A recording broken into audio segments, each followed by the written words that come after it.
우리 하나님 아버지께서는 사랑하는 아들들이 이 세상을 살아갈 때 그들에게 꼭 필요한 계명을 주셨습니다. 이 계명은 하나님의 보호와 인도를 받고 축복 속에서 행복을 누리며 살라고 주시는 계명입니다. 구약에서 주신 여러 계명은 그들의 행복을 위해서 주신 것이라고 분명히 말씀하셨습니다. 저처럼 구약 속에 기록된 엄중한 계명이 있습니다. 세계 역사와 성경의 역사를 통해 우리가 배우고 알고 있는 여러 문명이 있습니다. 대표적으로 3400년 이전의 애굽의 제국, 520년간 아수르 민족, 86년간 유지한 바벨론 민족, 320년간 큰 제국을 이뤘던 페르시아 민족, 약 400년간 유지한 헬라 제국, 우리가 잘 아는 로마 제국은 주전 753년에 왕정으로 시작하여 공화정으로 발전하면서 장장 1300년 이상의 역사를 가졌고 인류의 역사에 지대한 영향을 끼쳤습니다. 이 제국들이 풍부할 때는 영원할 것 보였지만 그들의 제국의 역사는 다 끝났습니다. 이러한 제국들은 인간들의 입장에서 볼 때는 어느 정도 완벽하게 보였지만 하나님의 입장에서 볼 때는 그렇지 않았습니다. 우주와 천지만물을 창조하시고 통치하시는 하나님의 계명을 거부했고 대항했고 반항하였기 때문에 영원히 존재할 것 같은 로마 제국도 무너졌어요. 역사적으로 이 하나님의 말씀을 계명을 지킨 민족이나 개인은 큰 복을 받았습니다. 하나님 주신 대표적인 계명은 10가지입니다. 이 10가지는 위로 하나님을 섬기는 4가지와 인간들끼리 지켜야 할 인륜의 6가지를 말씀합니다. 이 10계명은 인간들의 행복을 위해서 피차에 더불어 살아갈 때 누리는 행복을 위해서 하나님이 주신 것이라고 신명기 10장에 분명히 말씀하셨습니다. 천지 창조 이래 이스라엘 민족만이 오랜 시대를 거치면서도 하나님만을 신봉했고 하나님을 신봉했기 때문에 수많은 민족들로부터 제국들로부터 박해와 핍박과 고난과 환난을 당했습니다. 무섭게 죽임을 당하게 됐습니다. 그런데도 이스라엘을 통해서 하나님은 역사를 이루셨습니다. 세계 1%도 인구 1%도 안 된 이스라엘 민족이 노벨상을 받은 것은 30%를 초과합니다. 세계 만민이 너희 후손을 통하여 복을 받아 하나님의 말씀이 이루어져 가는 것입니다. 하나님께서 이스라엘 지도자인 모세를 통해 이렇게 말씀하셨습니다. 신명기 28장에 내 하나님의 말씀을 듣고 오늘날 너에게 명하는 그 모든 직제 행하면 내 하나님께서 너희를 세계 모든 인류의 머리가 되게 하리라. 뛰어나게 할 것이다. 그러나 내 말을 거역하고 순종하지 않으면 직계 행하지 않으면 이 모든 저주가 너에게 임할 것이고 그러면서 신명기 16절부터 68절까지 장장 52가지의 저주를 말했습니다. 그래서 하나님을 섬기는 이스라엘 백성은 지금까지 복을 누리고 민족의 정체성을 누리고 있고 그렇지 못한 제국들의 후손들은 전부 고난과 멸망을 당해왔습니다. 사탄의 통치를 받는 인류들은 눈에 보이는 신, 손으로 만족할 수 있는 신, 자기들이 만족함을 줄 수 있는 신을 만들었고 섬겼고 공포해서 모든 백성들이 숭배했습니다. 그들은 피조물인 태양을 비롯하여 달과 별을 신으로 승격시켜서 숭배했습니다. 그 신들은 다 헛것입니다. 하나님 주신 율법은 엄중합니다. 두 친구끼리 집에서 필요한 나무를 베어오려고 같이 산에 올라갔습니다. 같이 산에다 나무를 도끼로 찍다가 한 사람의 손에 땀이 차서 도끼가 손에서 빠져서 같이 어렸을 때부터 자랐던 중모가 고우에 날아가서 오른쪽 종아리를 쳐서 크게 상처를 받았습니다. 결국은 탈을 잘라냈습니다. 같이 동네 사람들이 친구들이 그 증인을 썼지만 그 당시에 법으로 따라서 그 친구는 똑같이 오른쪽 탈을 잘라야 했습니다. 이것이 구약시대의 하나님의 엄중한 계명으로 이는 이로 갚고 눈은 눈으로 갚으라는 무슨 계명입니다. 둘째로 신약시대의 새로운 계명이 있습니다. 구약시대의 계명이 결격사유나 흠이 있어서가 아닙니다. 하나님께서는 신약시대에 구속받은 하나님의 자녀들에게 본능적으로 그들의 생명 속에 주시는 새로운 계명이 있습니다. 예수님께서 십자가에서 구속을 사역을 완성하고 누구든지 예수 앞에 나와 예수님을 영접하고 고백하고 하나님의 아들로 자신의 구속을 고백하고 회개하고 성례 받으면 하나님께서는 그들의 심령 속에 하나님 영을 내어 주십니다. 그런데 구약시대 때는 하나님 영이 백성들에게 임하지 않았습니다. 내주하지 않으셨습니다. 구약시대 성도들은 그들을 대표한 신약의 이용한 바리새인들은 물질의 복을 원하면서 율법의 핵심인 정의와 자비와 신실함을 버렸다고 예수님이 책망하셨습니다. 지난 목요일 저녁에 하나님께서 용서하지 않는 6가지 죄악의 2편이라고 생각하시면 좋습니다. 물론 그 6가지 속에는 성적인 죄악이 반복된 것 있지만 내용이 좋아서 괜찮습니다. 예수님께서는 악하고 음란한 세대라고 말씀했기 때문에 우리는 성적인 것에 대해서는 천국에 들어갈 때까지 항상 깨어있어서 경계해야 됩니다. 신약시대는 하나님의 경륜이 절정에 이룬 시대입니다.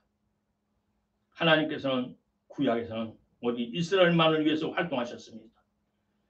그래서 창세기 3장에 시작한 인류 구원의 역사가 신약시대에서 완성되었습니다. 인류의 구주신 예수 그리스도 메시아께서 구약에서 감춰주고 비유로 있었던 잘 보이지 않았 구약에서는 감춰주셨습니다. 그러나 말씀이신 메시아이신 예수님께서 말씀이신 메시아가 현현하시어 사람은 예수님으로 오셨고 그 예수님의 출생에 대해서 구약 선지자들은 예언해놨습니다. 감춰놨습니다. 출생에 대해서 처녀를 통해서 출생할 것이다.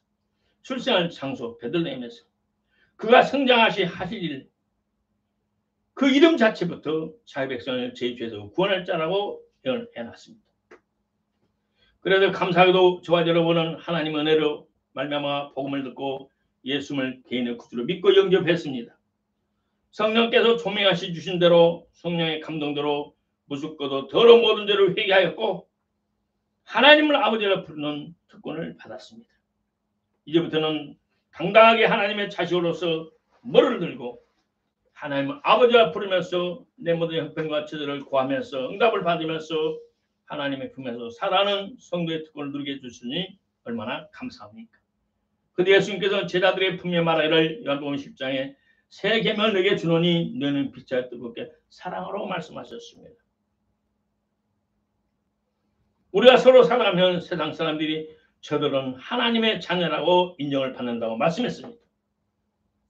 구원받은 하나님의 자녀들이 한 교회 한 목자 앞에서 뜨겁게 서로 사랑하는 것은 하나님이 간곡히 원하는 소원입니다. 셋째로 부활 생명인 성령의 법 안에서 사는 것입니다. 로마서 2장에 봤더니 물과 성령으로 구원받고 중생하고 회개한 성도들에게 새로운 생명이신 성령이 내주하십니다. 요한복음 14장에 성령이 너희 안에 너희와 더불어 같이 살겠다고 말씀하셨습니다. 성령이 내주하는 성도들은 그래서 예수 안에 있는 생명인 성령의 법에서 살아간다고 말씀하셨어요. 그리고 사도 바울은 고린도후서 13장에서 말하기를 하나님 예수 그리스도 은혜와 하나님의 사랑과 성령의 교통 속에서 세상을 살아간다고 말씀하셨습니다. 생명을 살리는 성령의 본성에 충실하라는 말씀입니다. 반복되는 일상생활 중에 반드시 우리가 지켜야 할 것은 쉬지 않고 성령과 소통하는 것입니다. 누가복음 17장에 봤더니 예수님께서 생전에 복음을 전하실 때 어느 마을에 들어가셨습니다. 그러니까 그 마을 옆에 있던 10사람의 문둥병자들이 멀리 서서 소리를 치면서 말하기를 다윗의 자손 예수를 불쌍히 여기소서 고함을 쳤습니다. 이러한 행위가 구약시대의 원칙이자 법칙입니다. 예수님께 그들에게 소리를 치기를 제사장들에게 찾아가서 너희 몸을 보이라 라고 대답하셨습니다. 멀리 서서 소리를 쳤어요. 문둥병자들이 정상적인 사람에게 올 수가 없습니다. 예수님의 말을 믿고 제사장을 찾아가는 중에 몸에서 문둥병이 사라져버렸습니다. 마태복음 8장에는 예수님께서 광야에 40일 금식하시고 성령과 능력으로 충만하셔서 산상에서 복음을 전할 때 수많은 사람들이 예수님 앞에 나왔습니다. 5장, 6장, 7장을 설교하시고 마치고 이제는 쉬는 시간에 문둥병자가 예수님 앞에 나왔어요. 간이 피밖에 나온 사람이에요. 왜냐하면 정상적인 사람들이 돌을 들어 쳐 죽여도 할 말이 없습니다. 그 당시의 법이 그랬으니까요. 예수님께서는 그 사람에게 그 문둥병자가 예수님 앞에 와서 하는 말이 주님 원하시면 나를 치료해 주옵소서. 그자 예수님은 그 문둥병자에게 손을 대시면서 내가 원하노니 깨끗이 고침을 받아라고 하셨습니다. 구약시대 때는 감히 문둥병자가 정상적인 사람들 앞에 올 수 없습니다. 근데 이 문둥병자는 살기 위해서 이 기회가 마지막이라고 생각하고 목숨을 걸고 예수님 앞에 나왔습니다. 이미 마태복음 5장, 6장, 7장을 들었던 많은 사람들은 성령의 충만함을 받았습니다. 그런데 잔인한 법대로 돌을 들어 그를 죽이자냐고 예수님을 바라보고 그 문둥병자를 바라봤습니다. 구약시대는 아주 무서운 엄격한 법의 잣대가 구체적으로 적용되는 시대였습니다. 행함으로 구원을 받는 시대로서 자비와 긍휼과 사랑이 믿음이 없는 시대라고 말했습니다. 중국의 모태통은 모든 권력이 총구에서 총의 구멍에서 나온다고 말해요. 로마도 군대의 힘으로 온 세상을 정복하고 통치하던 시대였습니다. 예수님이 살아생전에 복음을 전하실 때 로마가 통치하던 시대였어요. 그런데 예수님은 로마의 빌라도의 총독의 사형 응도를 받고 집행을 당해서 죽으셨습니다. 그의 죽음은 우리 인간들의 모든 죄악을 대신 짊어지신 것이라고 성경 말하고 있고 그걸 증명해 주고 있습니다. 제자들의 그 죽음에서 부활하신 예수님께서 하늘로 올라가시고 성령을 부어주셨어요. 성령을 받은 성도들은 완전히 새로운 사람이 되었어요. 그들의 몸은 비록 세상에 살지만 그들의 가치관, 생활의 목표, 지상에서 사는 목적이 전부 하나님을 향한 사랑으로 변했습니다. 그들의 마음속에는 세상의 기준이 전부 사라져버렸고 먹어도 마셔도 죽어도 살아도 배가 불러도 배가 고파도 주님과 성령을 운행하는 교회를 위해서 살아갔습니다. 평신도들도 신분이 높아도 교만하지 않고 신분이 낮아도 비굴하지 않고 재물이 많아도 목이 굳어지지 않고 재물이 적어도 자신의 의무인 11조를 하면서 당당하게 살아갔습니다. 그런데 저와 여러분 중에 어떤 사람들 말하기를 구약의 관념에 사로잡혀서 예배는 반드시 안식일에만 드려야 된다. 그러면서 안식일을 주장하는 사람도 있습니다. 예배는 경배를 드리는 목적이 하나님을 영화롭게 드리는 것이며 우리가 모이는 예배드리는 곳에 성령이 운행하시면 되는 것입니다. 골로새 2장에는 말하기를 먹고 마시는 것과 절기나 월삭이나 안식을 인하여 안식일을 인하여 누구들을 편만하지 못하게 하라 라고 사도 바울은 우리에게 가르쳐주고 있습니다. 제가 선교하면서 직접 경험해 보니 시내 교회가 30개가 넘었었습니다. 그러니 혼자 그 교회를 돌보면서 신유 집회를 하고 상담을 하고 성도들을 만나서 침례를 주하면서 너무 바빴어요. 아침 6시부터 오후 8시까지 내 교회를 뛰어다녔습니다. 어느 때는 월요일부터 주일까지 스케줄이 꽉 차 있습니다. 그리고 수요일만 맞춰서 예배를 두고 없었어요. 강의하지, 교재를 번역해야지, 써야 되지, 또 무릎 꿇어 밤내 기도해야 되지. 저는 내 나름대로 시간을 맞춰서 뛰어다녔습니다. 성도들이 모이는 교회마다 장소마다 성령님이 똑같이 강력하게 역사하셨습니다. 초막이나 궁궐이나 내주신 보신 곳마다 성령이 강림하사 자은 천국으로 변했습니다. 우리의 머릿속에 율법적인 개념을 제껴줘야 됩니다. 사람을 살리는 성령의 역사와 활동을 나타내는 사람이 하나님의 진정한 사자입니다. 사람을 살리는 성령의 역사와 활동을 제한하고 적대하고 대적하고 박멸하는 사람은 사탄의 사자로서 가짜 성직자들입니다.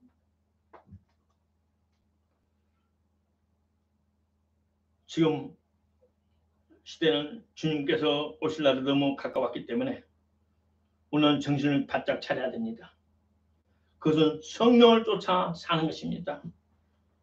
사도행전은 사도 바울 스님께서는 갈라디아 교회 성도들의 말하기를 갈라디아 5장에서 말하기를 내가 너희를 권하노니 너희는 성령을 쫓아 살아라.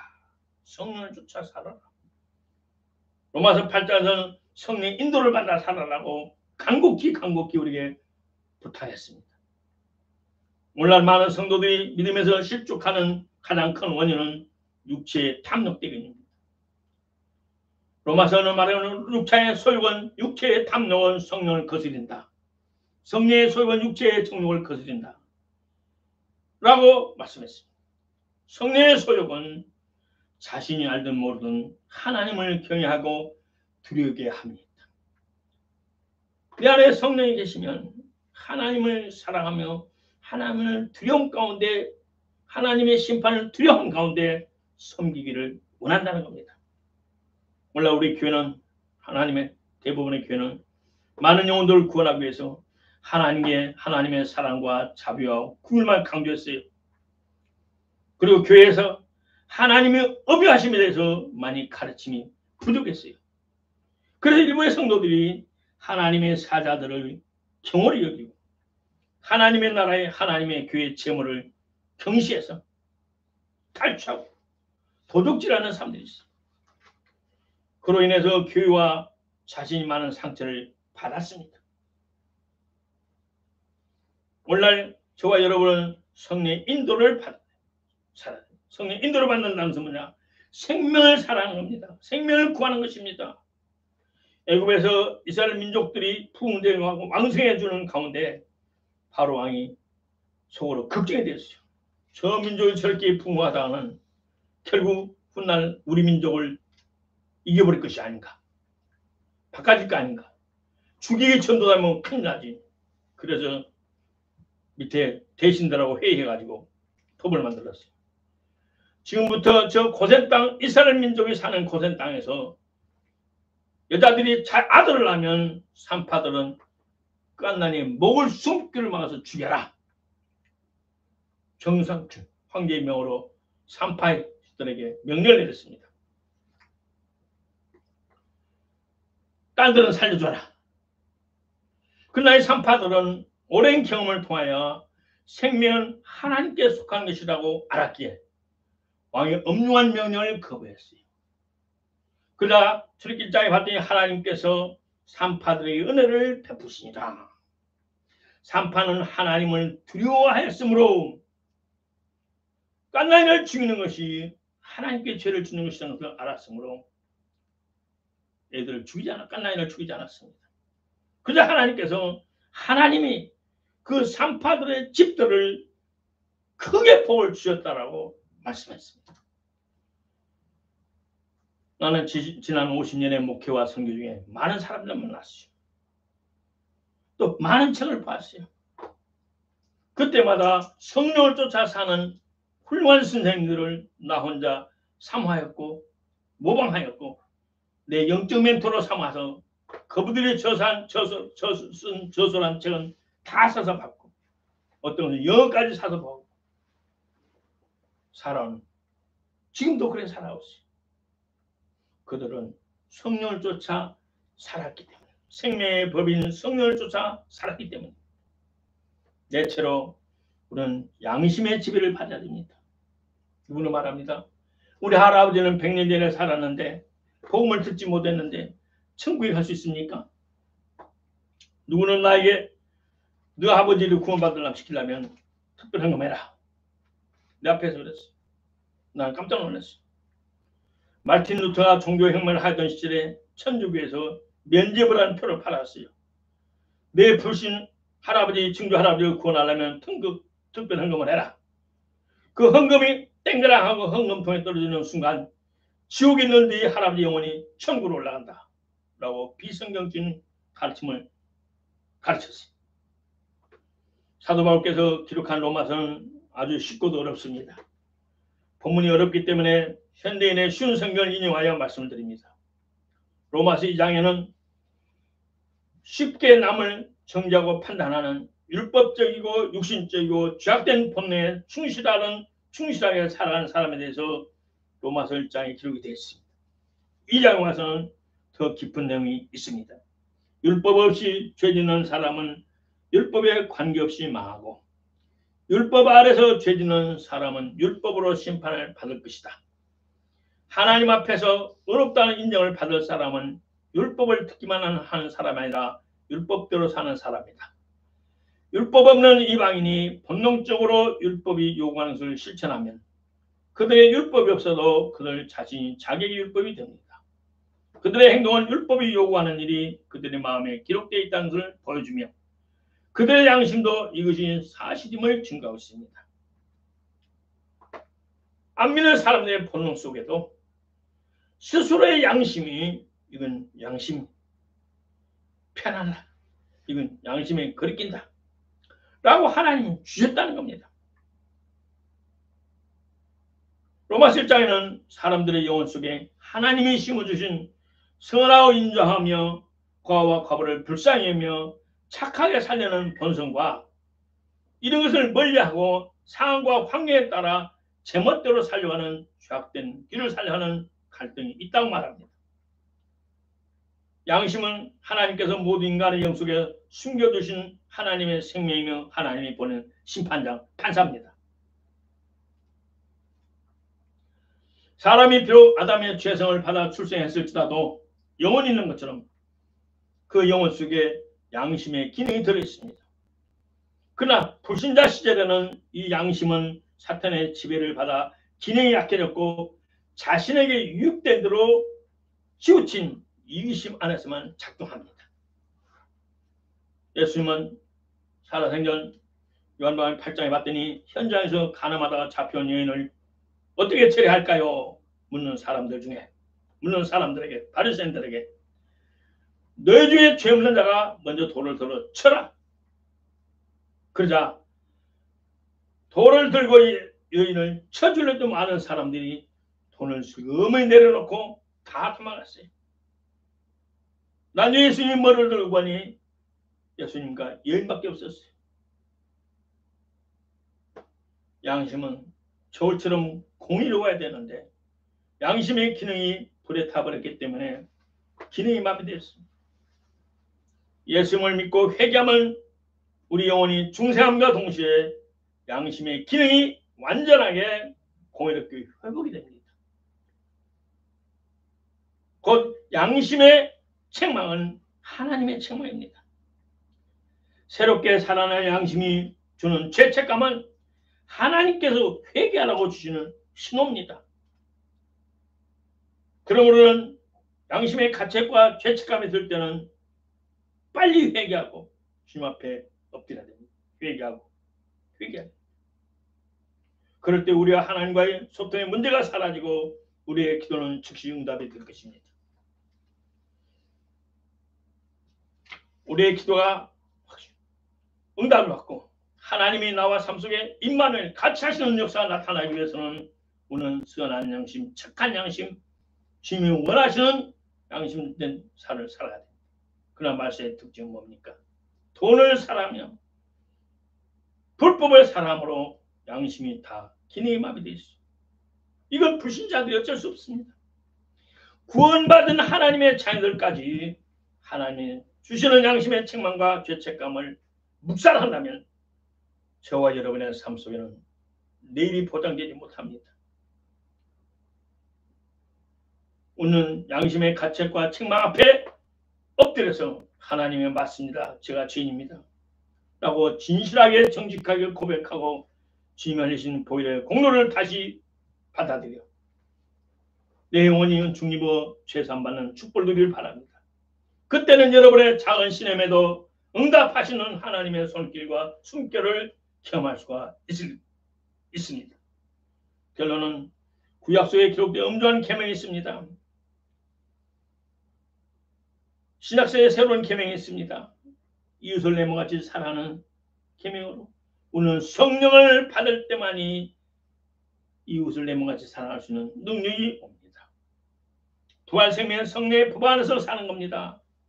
저와 여러분이 생명을 사랑하는 성령의 법을 쫓아갈 때 우리의 삶은 더 아름답고 복될 것입니다. 양심의 지배를 받는 사람입니다. 하나님께서 내 안에 파송하신 하나님의 사자, 심판장, 판사의 음성, 양심의 가책과 죄책감과 책망에 우리는 순종하면서 살아갑니다. 일할 때 예수님 이름으로 입은 세모파와 같이 하얀 옷에 더러운 것들을 묻히지 않을 것입니다. 더러운 것은 다 깨끗이 예수님의 보혈로 성화될 것이고 흰 눈보다 더 깨끗하게 될 것입니다. 그리고 주님 앞에 당당히 머리를 들고 아버지 제가 여기 있나이다.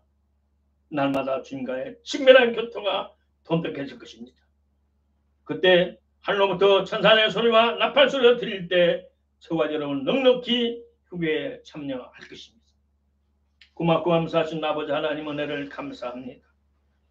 성령의 법을 쫓아 살아가는 우리가 되게 하옵소서. 애굽의 산파들도 생명을 사랑했습니다. 천하보다 귀한 한 영혼을 생명을 사랑하는 우리 모두 되게 하시고 주님께서 우리가 주신 율법보다 율법의 목적은 사랑이고 결국 생명을 보호하고 구원하고 축복하는 것입니다. 율법을 성령의 능력으로 지키게 하여 주시고 주님 주신 신약시대 새로운 계명 피차 뜨겁게 살아가는 삶을 살게 하옵시며 양심의 가책에 머리 숙여 굴복하는 우리 모두 되게 하옵소서. 예수님 여러분을 감사하며 축복하고 기도드리옵나이다. 아멘.